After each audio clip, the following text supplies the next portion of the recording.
what I'm going to talk to you about today is this process of over the last 5 years or so that we did trying to build guidance in stakeholder engagement, sort of broadly around the collaboration for environmental evidence. So what this came about as physically, what the output was a series of papers on stakeholder engagement that became a special series in the journal Environmental Evidence. We then turned this into a book that Richard mentioned, and we're now in the process with the Global Evidence Synthesis Initiative that's based in Beirut of turning this into a webinar series as well. So each of the chapters will have a webinar. And what we wanted to do was to sort of create a one-stop shop where people could come along and find advice and support in stakeholder engagement in evidence synthesis. So it started out as a group within the Collaboration for Environmental Evidence as a stakeholder engagement methods group. And you can see some of the people who are in that group mentioned here. And in 2016, at the first Collaboration for Environmental Evidence conference in Stockholm at the Natural History Museum, we had a thematic session where we invited some key researchers and experts working in stakeholder engagement to share some of their experiences and thoughts. And as I said, this came about as a result of a need for guidance and also better reporting of stakeholder engagement, because up until this point, people had not at all reported how they engaged with stakeholders during their systematic reviews. And we felt it was quite important to know who they had engaged with and how, and where the question came from, to get a feel for how applied and how driven by a need for evidence systematic reviews were. It's often the case that you see PICO structures, key elements of systematic reviews, that can be quite specific, and it's quite useful to understand where they came from by having a bit of an explanation of stakeholder engagement. So as I said, the outputs of this project were a special series in the journal Environmental Evidence, and that series is ongoing. It was guest edited by myself and by Sally Crow. There's also a book that we produced. We converted the special series into an open access book as a different way of communicating that special series. It's a really beautiful book that was copy edited by my colleague at SEI, Claes Berne, so I would recommend you go and check that out. And we also, as I said, really wanted to build a community of practice to try and push forwards conduct and reporting of stakeholder engagement activities and systematic reviews. So this is the list of papers that were in the special series, and I won't go through each of these titles one by one, but this first one, which was a paper that I wrote, we published it in 2018, but it took about 4 years to produce.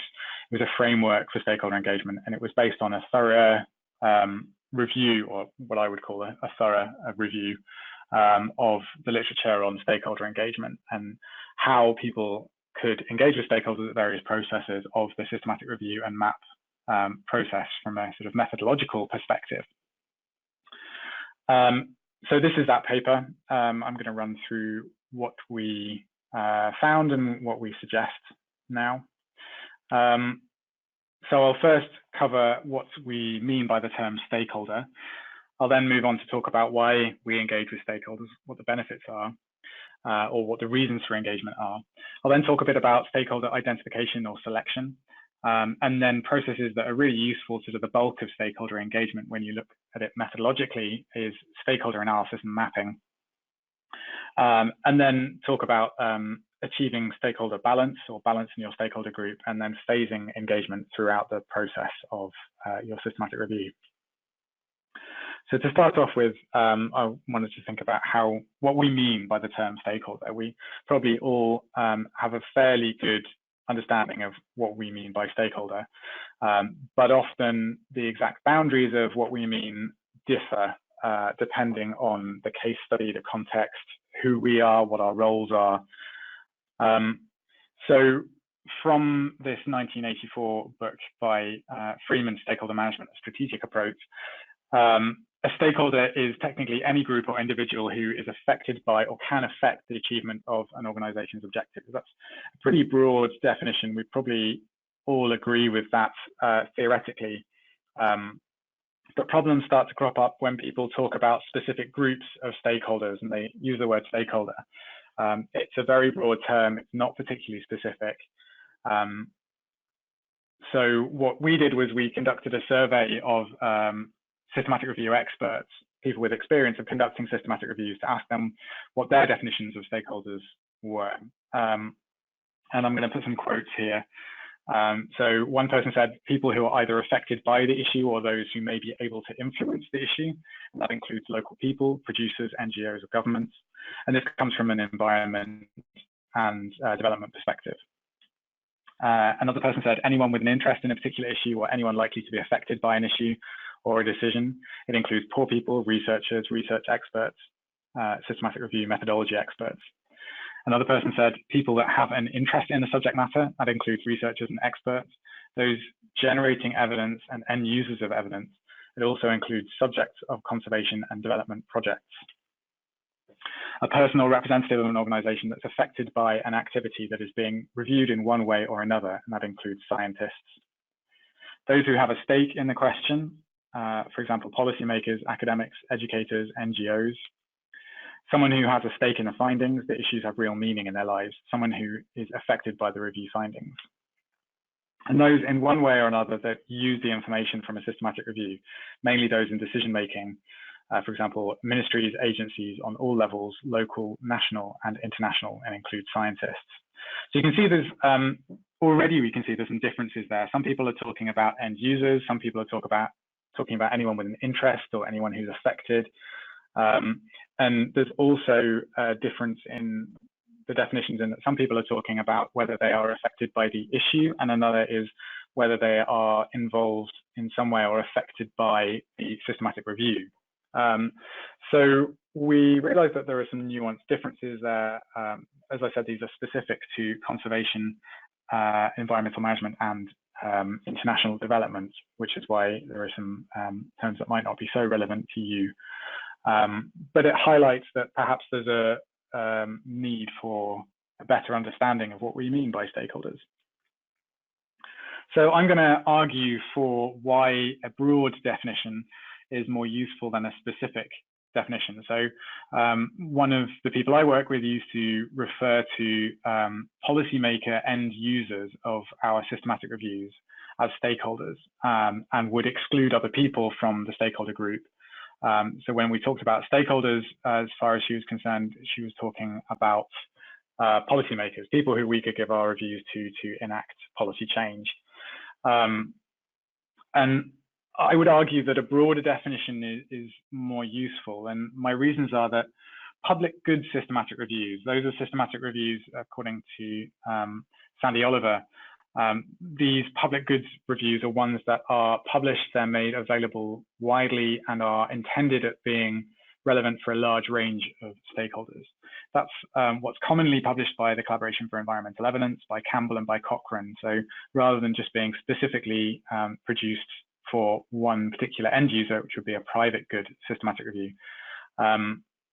public goods reviews, by their definition, are intended for a broad audience. So a broader definition of stakeholders and thinking more broadly about who might use that review would be useful in terms of how you present it and what scope you and definitions you use at the planning stage of your review. By having a broad definition, you're also less likely perhaps to exclude marginalized groups. And that's important if you want to provide results that are useful across a range of different contexts by a range of different people, and to avoid, avoid marginalizing people or groups. It also helps to provide an opportunity for better planning, for more resilience in your review. If you have a broad definition of stakeholders and think about particular groups who might influence the review in an undue way, or perhaps people you've overlooked and might be able to benefit your review, then you're able to plan things better and have more resilience in the long run. It can also, in a similar way, help you identify and mitigate risks of unforeseen bias in your stakeholder group. So perhaps conflicts of interests in your advisory team or your review group, if you consider those two groups of people as being stakeholders. And it also helps because actors can have multiple roles and perform multiple actions. I'll explain that more in another slide, but rather than thinking about stakeholders per se, it is useful to think more broadly about all the different actors performing multiple roles, within each of those roles performing multiple actions, and that's more of a broad definition. And it, in that way, helps to focus less on the who and more about the how, because that's the important stuff, in my opinion. So, Ollie, if we could start off the first of my polls. A small majority of people saying that yes, a broad definition is useful, and then 37% of people saying sometimes. We've got a very diverse audience of people here, so that's to be expected, and that's interesting. It is a contentious point, and it will depend on how you define broad as well. But we'll move on now to one brief topic while we're still on the definition of stakeholders, when not to call stakeholders stakeholders. And as I said before, the term stakeholder is a very broad term. It can clearly hide a lot of detail, but the problem here is that it lumps different groups together. And in that way, it often disguises a need for tailored engagement, so treating different groups of people differently. This is particularly important to consider when your topic is controversial. So one example of when the term stakeholder is contentious in the work that I'm doing is with the Sami, who are an indigenous people in Scandinavia. And I think I'm correct in saying that Sami would object to the term stakeholder generally. And this is because it's been used in a financial or land rights perspective in relation to land ownership. So the Sami people traditionally reject the idea of land ownership. They curate the land. And as a result, when people have been talking about what they can do on the land and planning permission and resource extraction, they've been excluded from those discussions because they don't own land. So that historic exclusion makes them very unhappy about the term stakeholder. So in that stakeholder engagement for the project that I'm working on that has Sami engagement, we would not call them stakeholders. So we would use the term stakeholder engagement generally when we're planning and conducting methods, but then we want to be more specific about who we're engaging and how. So another quick poll here. So that's interesting. We're kind of split fairly equally between the yes and the no's there. So I think that's really interesting, and that's something that for your own projects, it's important to consider, particularly any smaller minority groups or marginalized groups who might find that objectionable, because you want to be as open as possible. So we'll move on again now.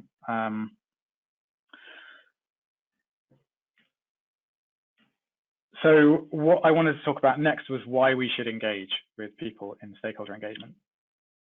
There are many different reasons for stakeholder engagement.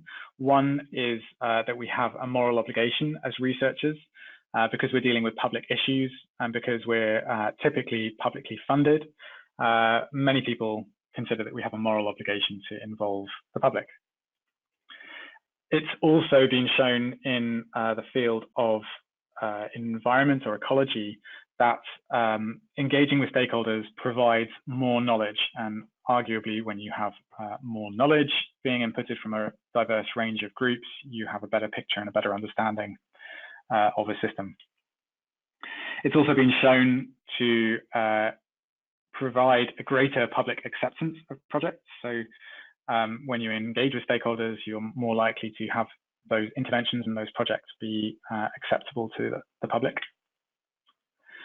And some research has shown that, again, in the field of environment, engaging with stakeholders gives a higher likelihood of success of conservation projects, and that's almost certainly going to be the same in other fields as well.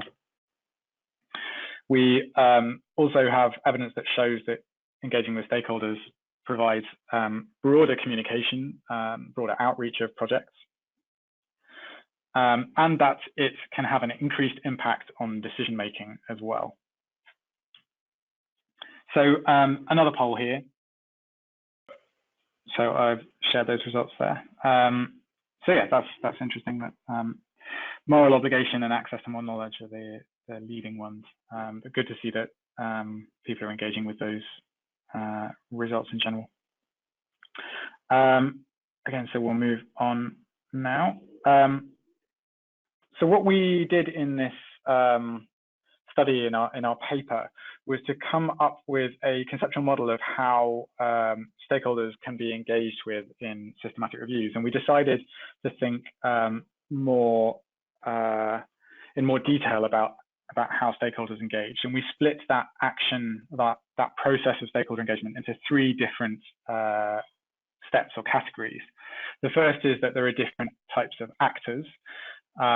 And for the fields of environment and development, we identified advocacy groups, businesses, citizens, decision enforcers, decision makers, publishers, research funders, and researchers. And that those actors can perform different roles, multiple roles at the same time as well, as editors or peer reviewers, as endorsers of the review, as holders of evidence, as funders, publishers, communicators, question askers, reviewers, scope influencers, service providers, service users, and users of the review.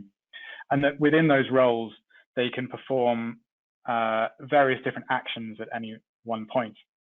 For example, suggesting sources of literature, submitting articles, undertaking the review, endorsing the review, facilitating access to the review, reading the review, sharing it, integrating the findings into decisions, setting the review's methodological standards, providing funding and/or in-kind contributions, sharing knowledge and experience for the scope and context of the review. And by thinking about it this way, you can understand how individual people, the stakeholders that I would traditionally think of, can act in different ways during the review. And some of those actions can have very different motivations, and sometimes those motivations can conflict with one another. And just to give some examples of how that might work, in one review, we could have a concerned citizen who uses a review on the impact of plastics on marine biota to integrate review findings into decisions about whether or not to purchase plastic water bottles. And then a research council who funds a review on the efficacy of crayfish conservation in the UK, which provides money for the review, integrates the findings of evidence gaps into where it wants to fund primary research. So my PhD was on crayfish, which is why I chose that example. But you can see there that people can act in different ways. Actors acting in different roles, having different actions. And this very broad conceptual model can be useful sometimes in trying to identify all potential sources of conflict of interest or potential bias in the way that we assemble our group of stakeholders. And this is a schematic of how those actions can have an impact on the review, or the review can have an impact externally. And that's in the paper I mentioned earlier as well. So some of the benefits of this kind of approach, having a broad definition of stakeholders and engaging with them in systematic reviews, is that you can facilitate, it makes it much easier to be transparent. The term I use in this kind of work is a glass box approach. So by being as transparent as possible in how we do a review and how we engage with stakeholders, it allows stakeholders to see into the review and everything that we're doing. It's not a black box. They can identify everything that we're doing. We're being very transparent about it. That helps to build trust. It also helps to predict controversies around the results of reviews. If you're interested in a particularly controversial, in my view, really terrible review, something that was published in the journal Biological Conservation by Sanchez Bayo and Wickhuis in January 2019, was a review on the evidence of insect population declines. They had some really terrible mistakes in their search strategy, and then went on to make conclusions that reached well beyond the scope of their review and were unfortunately very likely to be wrong. There was a huge backlash about that. If you've seen any papers about insect Armageddon, then this is what caused it in the first place. So really do check out that review as a bad example of how reviews shouldn't be done. But the problem was they hadn't engaged with stakeholders. If they had engaged with anybody who is an experienced methodologist or who was a practitioner, they would have pointed out some of the really basic flaws with their research. It can also help ensure that you're using broadly accepted definitions. If you want to have a widely relevant review, then ensuring that you're using definitions that are accepted by as many people as possible, or that you have multiple different definitions that are explained within your review if the concept is understood differently. That can really help. It can also help to increase the rigor of your methods. If some stakeholders that you engage with are search specialists, you can really help to have a sort of an additional peer review process on your search strategy. It can also help to identify synonyms that you might have missed by connecting with a broader group of researchers, practitioners, and decision makers. It can help to provide access to grey literature that you might otherwise have missed.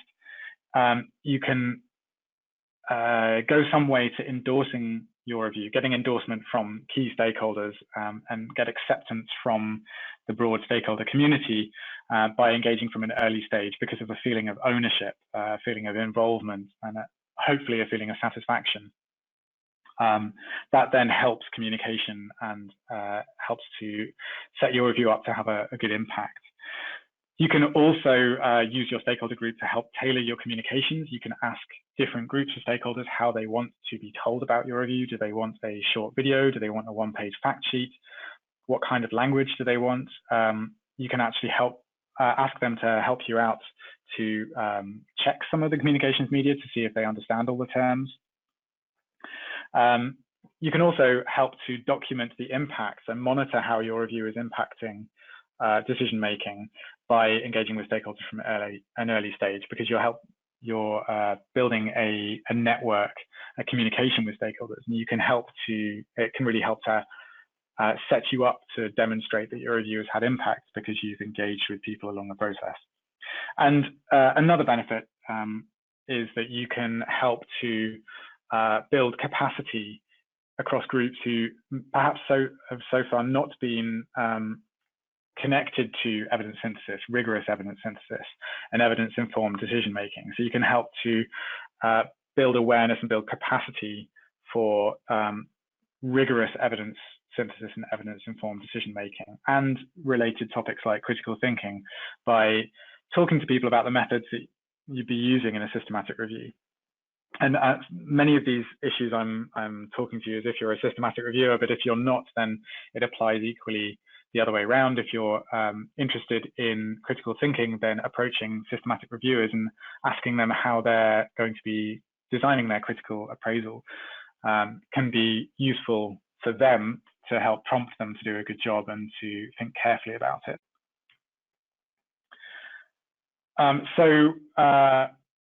When we engage with stakeholders, this is from stakeholder engagement theory, there are 5 broad categories.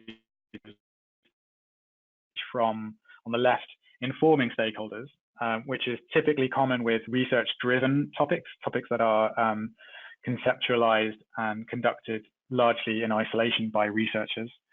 The engagement there is quite passive. There's not much actively being done to engage with stakeholders, and if there is, it's generally very selective in who is being engaged, and quite exclusive in terms of who is being engaged as well.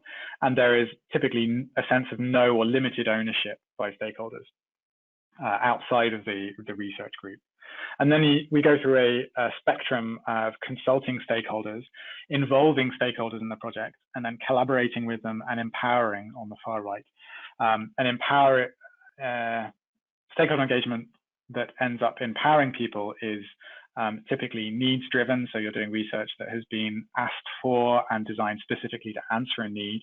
It requires a lot of active engagement, comprehensive assessment of stakeholders, and inclusion of those stakeholders. And it generally fosters a strong shared feeling of ownership. Typically within the systematic reviews that I've been involved in, at least, we aim for at least a collaborative approach to our stakeholder engagement. By that, I mean that we would engage with stakeholders intensely at the beginning to co-design the review. So a broad group of stakeholders would be involved in designing the protocol and reviewing the protocol and designing the methods that would be used in the review and the scope and definitions of the review. And then the review is conducted by the reviewers in accordance to that plan. And then a planned communication process would be involved at the end as well. But it's the planning and careful consideration at the beginning that is really important. And we refer to that as co-production. Co-design, as opposed to co-production, which would involve stakeholders in the actual conduct of the review. In some cases, that is relevant, and that has been done. I know Sandy Oliver, I've spoken to, who's done some reviews where they've actually involved stakeholders in the screening process and critical appraisal and data extraction. And sometimes that might be really important, but perhaps is quite labor intensive and maybe not so relevant all the time. So time for another poll now. Okay, so we've got most people there doing the sort of collaboration style reviews, and not so many doing the full empowerment. That's as I might have expected. And then yeah, more people consulting than involving or informing. And it's not to say that an informing systematic review is wrong at all, but it sort of depends on your context very much. So there is no right and wrong there. So we'll move on now to talk about how we might go about identifying and selecting stakeholders. We identified in our process several methods of identifying stakeholders. The first one would be purposive selection, which is possibly most common, where you use known contacts in your stakeholder group. The problems are that it's a potentially biased subsample of people, and it does risk ignoring minorities. It's the benefits are that it's easier to access and then maintain engagement with people you already know. And you typically end up with a smaller group of stakeholders, which is easier to engage with. Another method called snowballing is where you ask your known stakeholders to suggest other people who they know. It also potentially ends up with a biased subsample, although by engaging with other people for the suggestions, you're reducing that risk a little bit. But you do, again, risk ignoring minorities. But one way around ignoring minorities is to start with multiple starting points. So if you ask stakeholders to suggest stakeholders, and the first people you ask come from different groups that you perhaps identify a priori, then you might reduce the chance of missing someone or some group. Some of the benefits are that known intermediaries are more likely to elicit responses from invitees than if you just email them or contact them directly without knowing them yourself.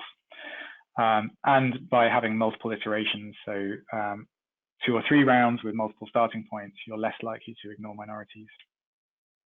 Another method is by having an open call. So you can advertise publicly a need for stakeholder engagement. You do risk missing people who don't have access to the advertisement, so making sure that you have diversity in the way that you advertise those is important.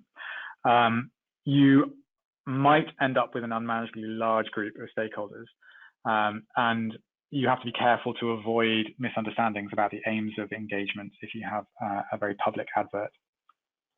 You also risk swamping minorities by having many people from other groups. So if you have a large number of people, then minorities might feel quite poorly represented. But you do help to avoid bias in identification and networking of people by having an open call, because it's self-selecting. And you are perhaps more likely to have a wider diversity of stakeholders in this way. And then a final way is by systematic selection, which sort of mimics systematic searching to identify stakeholders, searching a range of different sources for people or groups to involve. You are likely to end up with a larger group of stakeholders here, and you might miss people who don't, or groups who don't have an online presence if you only search online. But it's also less likely to be biased than the other methods. It is also repeatable and has a justifiable methodology. So what we recommended in our paper is that people use a combination of different methods, which is what we do in our systematic reviews typically. So that's how to identify stakeholders in the first place. And how do you go about then the next stage of trying to decide who to engage with, how to engage with them, and when? Well, the first concept I wanted to discuss briefly is stakeholder mapping. The idea here is to ensure balance in your stakeholder groups. So I'll talk a bit about balance. I'll talk a bit about prioritizing certain groups of stakeholders over others where you have limited resources. It also helps to identify and investigate possible conflict that might arise between stakeholders by trying to understand their motivations. It helps you to tailor contact to specific types of stakeholders and do that at specific times in the stakeholder engagement process, depending on how they can be used or how they can how they can benefit from the review themselves. So there are two approaches to stakeholder mapping. The first is typically what we call top-down. This is more common, where it's the reviewers or some form of subject experts who classify stakeholders based on their own knowledge of those stakeholders. And this process, although it's more common, does pose a challenge when you're trying to be as transparent as possible in your stakeholder engagement, because some of the way that you classify stakeholders might be biased, it might be controversial, it might be sensitive. So we need to be careful about how transparent we are when we report this top-down stakeholder mapping. And then other less common approaches are bottom-up approaches where stakeholders classify one another. And this is useful where there is a particular problem caused by conflict between stakeholders, or conflict between stakeholders and the researchers, and where legitimacy of the project is a real concern. But this is very resource intensive. You need to assemble your stakeholders and ask them to classify one another. I'll talk about what this classification might be in a couple of minutes. So how do we go about analyzing stakeholders? What does this classification mean? Well, it's often done through something called interest-influence matrices, or some kind of two-dimensional matrix. And the idea is that the stakeholders are classified according to two dimensions. In the case of interest-influence matrices, what we do is assess their level of interest in the project. So how interested are they in what we are doing as researchers, or what the engagement is that we're doing. And the second is, what influence or what impact can they have? How much can they influence our objectives or our goals? How much help can they provide to our review, for example? But you could do this on other dimensions, like the amount of evidence that people could provide versus the effort of engaging them, or perhaps the social media influence of particular stakeholders versus the engagement cost. And what we want to do is, and you can do this in a group with your reviewers or with your stakeholders. It's quite fun with post-it notes, writing down all of your stakeholders and then moving them around. But you have these two dimensions. In this case, it's power and interest, power being the allegory of influence. So what we have is four quadrats, and we have people who have low power, and a low level of interest. We might want to monitor, put the least effort into engaging them. People who have a really high interest in our topic but can't really influence it, the system much, we might just want to keep them informed passively.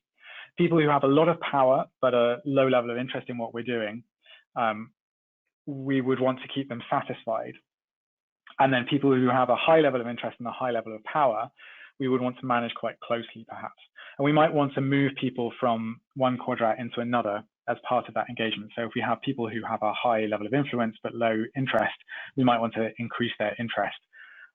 We're unlikely to be able to move people who are in the bottom right up. That's rather outside our scope, trying to give them more influence. But maybe by engaging with them, we can make them more engaged in the concept. So there are benefits of stakeholder engagement to the broader context that we're dealing with. We might be able to increase the influence that a particular stakeholder has by closely engaging with them.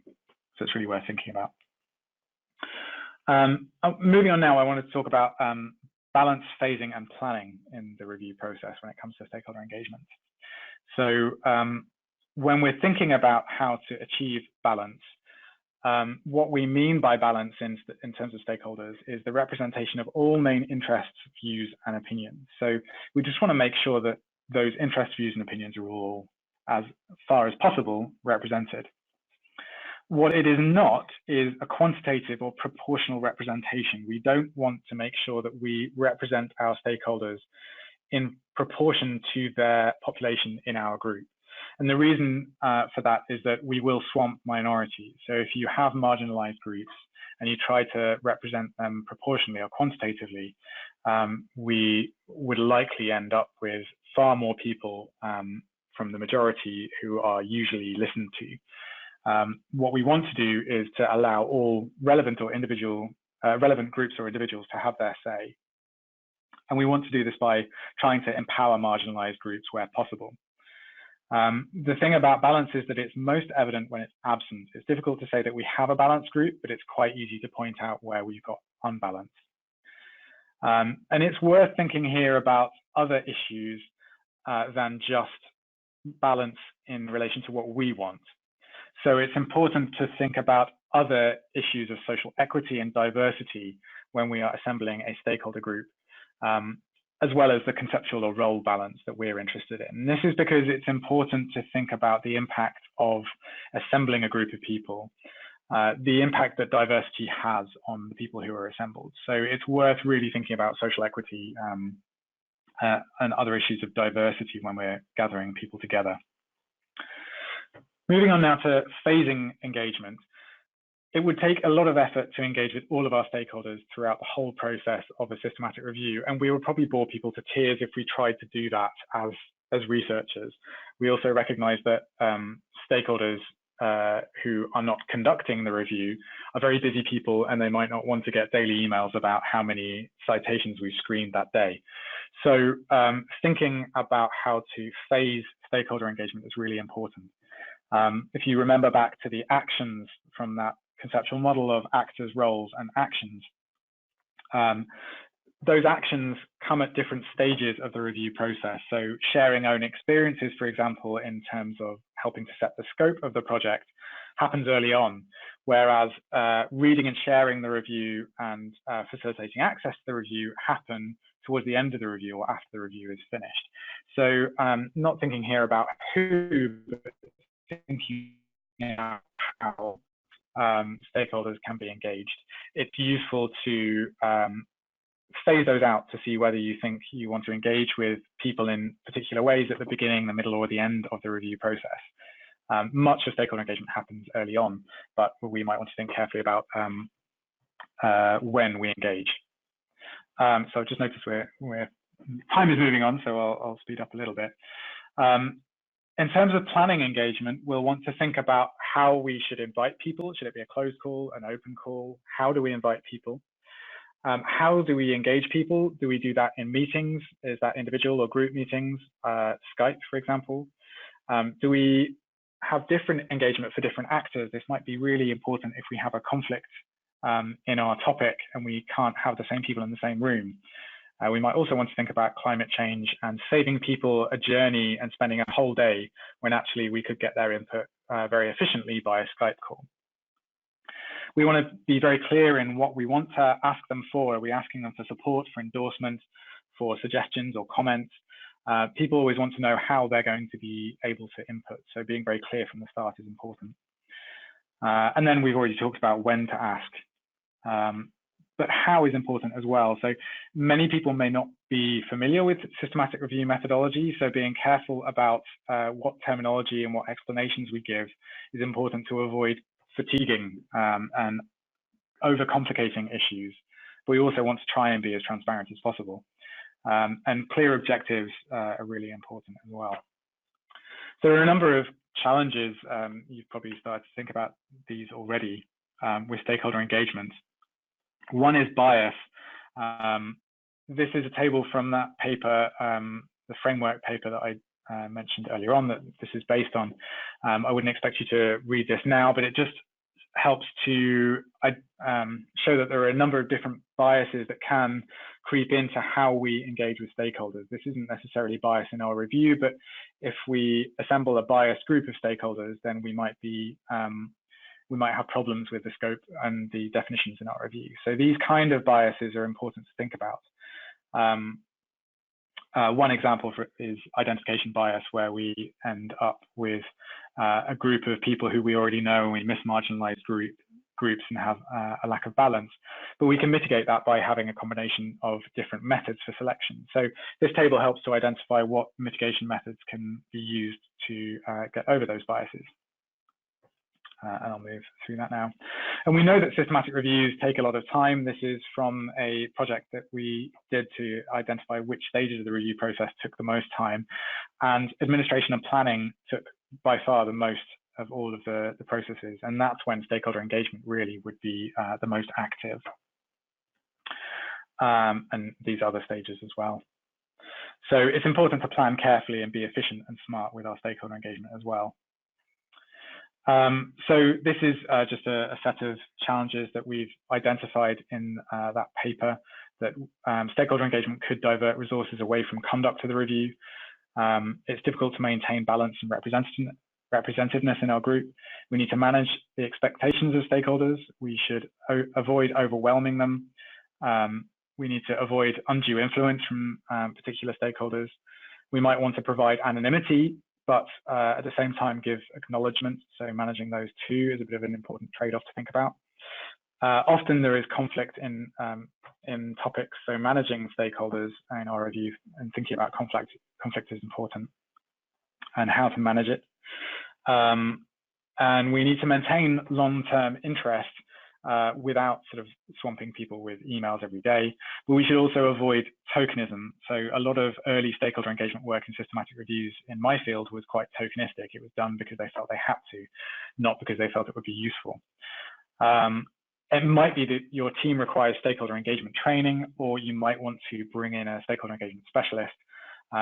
And it would be great if we could, as a community, monitor and evaluate stakeholder engagement in systematic reviews to be able to say what works and what doesn't to improve things over time. So just some final considerations. I wanted to add in communication. It's often not seen as a part of stakeholder engagement, but I really think it should be. That, you know, publishing your systematic review is not communication. We need to go beyond that to identify our key messages and who those messages are for and what format those messages should be in to reach the right people, have the right impact. And key contacts can help to tailor those communications, as I said. And this is where stakeholder engagement is really important, because communication is much easier if we engage with stakeholders throughout the process and don't just start to reach out to them at the end. Because in one respect, at least, they feel a sense of ownership and they're more likely to help out with that communication if they feel they've been involved. So some other final considerations are we need to balance the need for transparency in our engagement with the need for sensitivity. We should be aware of balance and power in the group identifying and analyzing the stakeholders. So that's typically the review team. Be reasonable and feasible in our expectations as well. It's unlikely that Bill Gates will reply. So should we really be emailing the top CEO of some of these organizations, or should we be trying to identify some other people? And don't ask too much. A lot of researchers are asking for input from different groups. Particularly our experience with the Sami people is that they're often having to say no because they're being asked too much. And plan carefully. And good luck with your engagement activities. Thanks very much.